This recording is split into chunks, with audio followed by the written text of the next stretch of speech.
Ladies and gentlemen, welcome to NRF Big Show. 2 hours after being live in New York City, it's time to Le Débrief by Raphaël Catin.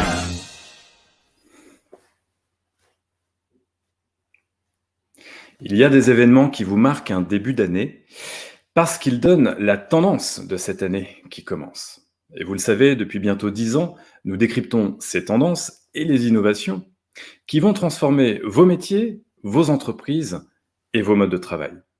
Alors vous qui nous suivez, vous le savez, c'est plus un mystère. En matière de retail, l'événement de début d'année qui est la référence, c'est le NRF Big Show de New York. Évidemment, vous vous en doutez, vu les circonstances, tout est chamboulé. Et il se passe cette année à distance. So, bye bye les retail tours sur la 5e, bye bye les afters sur les rooftops de Times Square. Mais Good Morning a un programme de conférences pléthorique.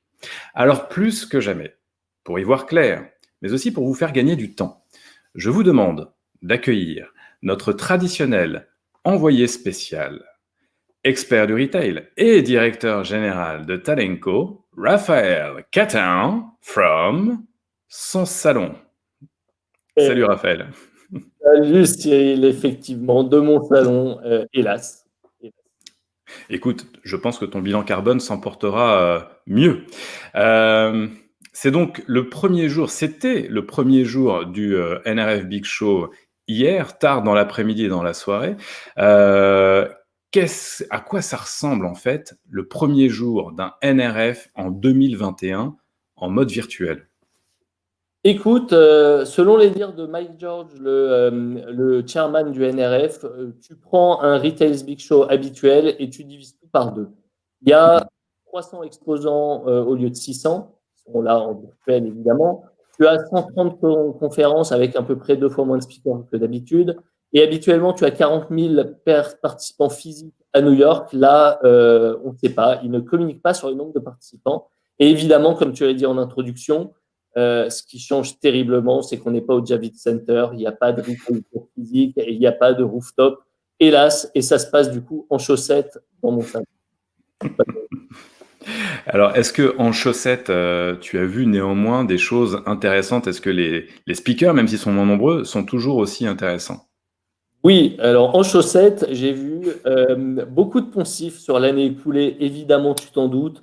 Chaque nouvelle intervention est l'occasion de rappeler à quel point les équipes ont fait preuve de solidarité dans les enseignes, à quel point les enseignes ont su se réinventer, à quel point on a accéléré sur le e-commerce, que les modes de livraison se sont fortement transformés. Donc, il y a ces écueils-là, ces poncifs-là, évidemment. C'est intéressant la manière dont Jenny Whiteside, la Chief Customer Officer de Walmart, présente les choses. Elle présente 2020 par ces mots. Elle dit on a accéléré de 5 ans sur le e-commerce et le drive et les nouveaux modes de livraison en 5 semaines chez Walmart. Donc, c'est assez intéressant. C'est aussi assez intéressant de voir ce qu'elle nous dit sur l'avenir. Elle nous dit que l'avenir de Walmart, c'est évidemment de continuer d'accélérer sur le digital, c'est évidemment de continuer d'accélérer sur le e-commerce et sur les nouveaux modes de livraison. C'est de faire de chaque magasin un entrepôt pour de la livraison locale. Elle nous dit aussi que l'avenir de Walmart, c'est la bataille sur le prix, notamment pour aider les foyers américains les plus en difficulté. En revanche, elle n'a pas cité une seule fois les enjeux responsabilité sociétale et environnementale. Elle n'a pas parlé une seule fois de l'empreinte carbone, alors que la RSE, au sens large du terme, c'était un des chevaux de bataille de Walmart sur lequel il communiquait beaucoup jusqu'à il y a encore quelques mois. Donc, est-ce que, c'est peut-être un peu trop tôt pour le dire, évidemment, mais à se demander si cette crise de Covid n'a pas fait déjà une première victime chez Walmart, qui serait la RSE. Souhaitons que non, et surtout chez les autres non plus. Est-ce que justement chez les autres, tu as constaté d'autres priorités d'investissement sur 2021? Parce qu'on sait que d'année en année, finalement, ça change un petit peu, quoi. Oui, alors justement, c'est, on va dire, c'est la chose à retenir de cette première journée.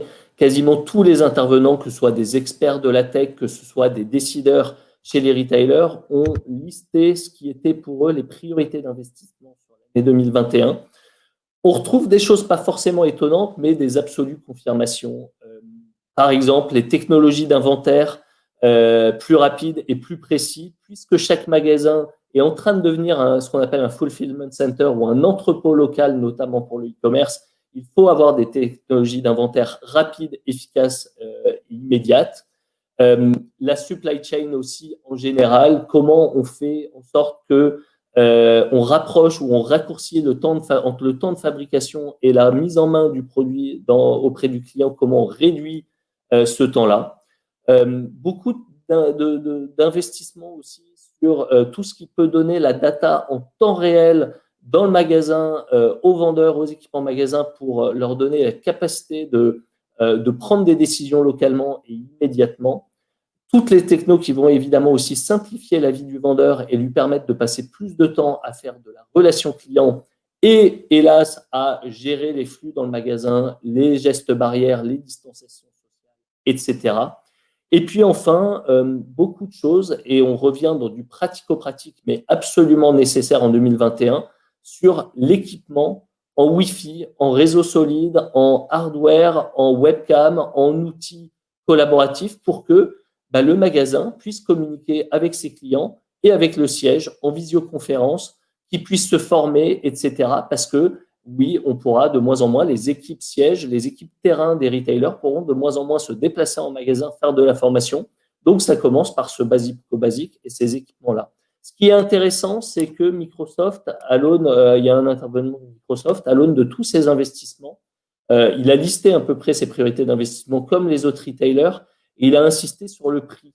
Aujourd'hui, vous devez investir intelligemment et trouver les bons investissements et le bon ROI pour tous ces investissements. Et c'est l'année où vous pouvez investir dans ces technologies avec un ROI direct et avec on va dire une barrière à l'entrée ou un prix d'entrée absolument raisonnable. Finalement, tout change et rien ne change parce que on entend, on se recentre à mort sur les fondamentaux de notre métier. C'est à nouveau le retour en grâce de toutes les technologies et du sacro-saint ROI qu'il faut privilégier à très court terme. Probablement, quand on pourra retourner sur le point de vente du sans contact. Bon. Attendons de voir un petit peu effectivement ce que ça va donner. Est-ce que tu as retenu un mot-clé, un concept sur le premier jour? J'ai retenu un mot-clé qui est pivoter. Que ce soit pour la livraison, que ce soit pour le e-commerce, que ce soit sur l'offre, que ce soit sur les modes de travail, tous les retailers nous disent qu'ils ont fortement pivoté cette année. Un mot qui n'apparaissait pas habituellement dans le retail jusqu'à présent. Cette année, tout le monde a pivoté.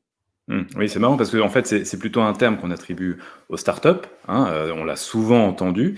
Il y a celles qui ont véritablement pivoté, on le rappelle, c'est-à-dire vraiment changé d'activité. Et puis, il y en a beaucoup qui disent avoir pivoté et surtout qui ont tournoyé sur elles-mêmes et qui ont fini par avoir le tournis et perdre le sens de l'orientation. Attention à ne pas trop pivoter non plus n'importe comment.